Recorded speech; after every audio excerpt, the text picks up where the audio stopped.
Praise the lord. మీ అందరికీ నా హృదయపూర్వక వందనాలు. మన ప్రభు అయిన యేసయ్య నూతనంగా అనుదినము ఆయన వాగ్దానం ఇచ్చి ప్రతి కుటుంబంతో మాట్లాడుతూ ప్రతి కుటుంబంలో ఆయన దీవెనలు ఆశీర్వదించటానికి మీరు దేవునికి అతి ప్రాముఖ్యమైన బిడ్డలుగా ఉంటున్నందుకు ఆయన మీ పట్ల తన ప్రేమను చూపించి ఆయన మనతో మాట్లాడాలని, మీరు ఆయనతో కలిసి ఉండాలని, ఆయన ప్రేమ గుర్తెరిగి ఉండాలని ఆ ప్రభు ఈరోజు మనతో మాట్లాడుతూ కలువరి ప్రేమ ద్వారా అనుదినము నూతనమైన వాగ్దానముతో మన అందరికీ అందచేస్తున్నట్టు ఆ నిత్యమైన వాక్యాన్ని వాగ్దాన ప్రకారం మీరందరూ నడుచుకుంటున్నారని, మన యేసయ్య సంతోషపడుతున్నాడని, ఆనందపడుతున్నాడని కలువరి ప్రేమ ద్వారా మీ అందరికీ నా హృదయపూర్వకంగా మరి ఒకసారి వందనాలు చెల్లించుకుంటూ ఈరోజు మన ప్రభు మన యేసయ్య ఇచ్చుచున్న వాగ్దానము ఎఫెసీయులకు రాసిన పత్రిక 5వ అధ్యాయంలో 1వ వచనం. కావున మీరు ప్రియులైన పిల్లల వలె దేవుని పోలి నడుచుకొనుడి. కావున మీరు ప్రియమైన పిల్లల వలె దేవుని పోలి నడుచుకొనుడి. సహోదరి సహోదరులారా, ఈ భూమి మీద మనందరము కూడా దేవుని బిడ్డలుగా ఉండాలంటే సహోదరి ప్రేమ కలిగి, ప్రేమైన పిల్లలు కలిగి దేవుని పోలి, దేవుని పోలంటే ఎలా పోలి ఉండాలి? దేవుడు తనను తాను ప్రేమించుకోలేదు, ఇతరులను ప్రేమించినాడు, ఇతరుల కోసము త్యాగం చేసినాడు. ఆయన ఎట్లా త్యాగం చేసి లోకాన్ని ప్రేమించినాడో ఆ విధంగానే నువ్వు కూడా నేను కూడా ఆయన లాంటి వారుగా ఉండాలి. లోకములో వేరే మాదిరిగా మనం ఉన్నట్లయితే దేవుని పిల్లలుగా దేవుని పోలి మనం ఎలా చెప్పగలమండి? చెప్పలేము కదా. మరి ప్రభునామంలో ఈరోజు నువ్వు నేను కూడా అలా ఉంటున్నామా? ఒకసారి ఆలోచన చేయాలి.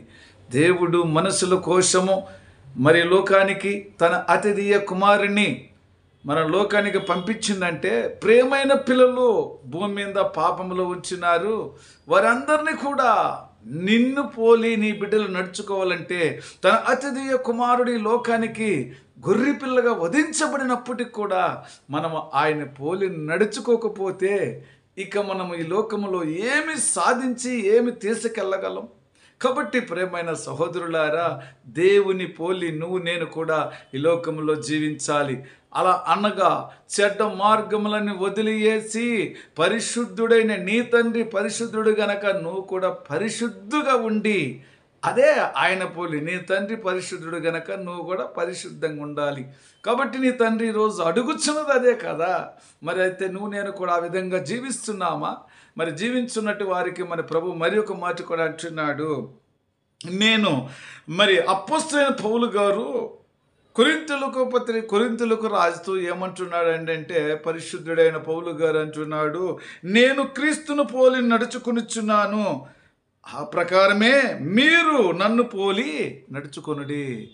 పౌలు గారు చెప్తున్నారు ఇక్కడ, క్రీస్తును పోలి నేను నడుచుకుంటున్నాను. యేసు ప్రభు వారు ఎలా నడుచుకున్నారు? ఈ లోకములో ఎంతమంది ఆయన్ను బంధించినారు, ఎంతమంది హింసించినారు, ఎంతమంది ప్రభువును మరి కొట్టడం లేదా, అనేక విధాలుగా ఆయనను మరి అవమానపరచలేదా? అయినప్పుడు క్రీస్తు ఎక్కడ కూడా తేడా చూపించలే.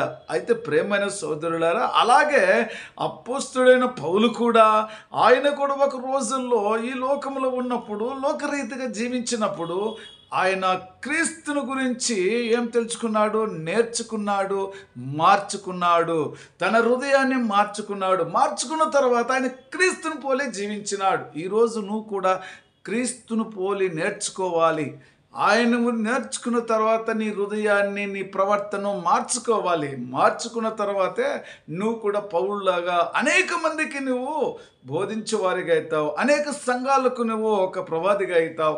అయితే ప్రభు చెబుతున్న మాట ఈరోజు నువ్వు క్రీస్తును పోలి నడుచుకోమన్నాడు. ఇక్కడ మరి ప్రేమైన పిల్లలకు చెప్పిన మాట, ఆ మాట చెప్పినాడు ఇక్కడ, నేను క్రీస్తును పోలి నడుచుకొనుచున్న ప్రకారం మీరు నన్ను పోలి నడుచుకోమని అపోస్తులైన పరిశుద్ధ సంఘానికి కొరింథీయులకు చెప్పిన మాట పౌలు గారు ఇక్కడ మరి మీరు కూడా నన్ను నడుచుకున్నారు. అయితే మనం ప్రపంచంలో అందరము కూడా ఆ విధంగా నడుచుకుందామా, సంతోషించదామా, ఆనందించదామా? ప్రభులోనే ఉండాలి మనం, అప్పుడే మనం నడుచుకోగలం. ప్రభులో లేకపోతే మనము నడుచుకోలేం. ఆయన గుణ లక్షణాలు నీలో, నీ కుటుంబంలో, నీ హృదయంలో ఎప్పుడు ఈతబడి నాటబడి అది మొలిచినప్పుడే అందులో ఉన్నట్టు సువాసనను చూడగలవు. అందుకని ఆ సువాసన నీలో ఉండాలంటే నువ్వు ప్రభును పోలి నువ్వు నడుచుకోవాలి, ప్రభు చెప్పిన మాటల ప్రకారము జీవించాలి. కాబట్టి మరి ఒక మాట అంటున్నారు కదా, నేను మీకు ఏ సంగతులను ఆజ్ఞాపించుతునో వాటన్నిటినీ గైకొనవలనని వారికి బోధించి, ఇదిగో నేను యుగ సమాప్తి వరకు సదాకాలము మీతో కూడా వారితో ఉంటానని చెప్పిను. యుగ సమాప్తము వరకు మీతో కూడా ఉంటానని చెప్పిన మాట నిజమే కదా. ప్రభు ఏది చెప్పినాడో దాన్నే మనం బోధించాలి. ప్రభు ఏం మనకు ఆజ్ఞలిచ్చిన ఆజ్ఞలో మనం పాటించాలి. ఆయన వచ్చేంత వరకు, యుగ సమాప్తం వరకు మీ జతలోనే మీతోనే ఉంటానని చెప్పిన ఆధారణకర్త చెప్పిన మాటలు, ఆధారమైన మాటలు ఇవి. ఈరోజు నీకు, నీ కుటుంబానికి ఆధారంగా ఉంటుందంటే ఆయనే కదా. దేవునికి స్తోత్రం. మరి అదేవిధంగా అంటున్నాడు మరి ఒక మాట కూడా, సహోదరులారా మీరు నన్ను పోలి నడుచుకునుడి, మీకు మాదిరిగా ఆ ప్రకారమే నడుచుకొని గురిపెట్టి చూడ. ఎవరైతే మేము మీకు మాదిరిగా నడుచున్నారో ఆ ప్రకారం మీరు కూడా నడుచుకోవాలని ప్రభు చెప్తున్నాడు కదా. మరి ఒకరు ఆ విధంగా నడుచుకుంటున్నామా, జీవిస్తున్నామా? అట్లయితే మన ప్రభు మనల్ని ఆశీర్వదించి దీవిస్తాడు, కాపాడుతాడు, కరుణిస్తాడు. మరి సమయంలో ప్రార్థన చేసుకుందాం. ప్రేమ కృపాజయం గల తండ్రి, మిమ్మల్ని పోలిన ప్రభువా, మీ చిత్తము ప్రకారం తండ్రి, మీ కృప ప్రకారం తండ్రి, మేము నీకు ప్రేమైన బిడ్డలుగా ఉండటానికి సహాయం దయచేయి. ప్రతి కుటుంబంలో నుండి అపవాది సైతాను శోధనలు విడుదల చేసుకొని మీ నామముకు తండ్రి మీరు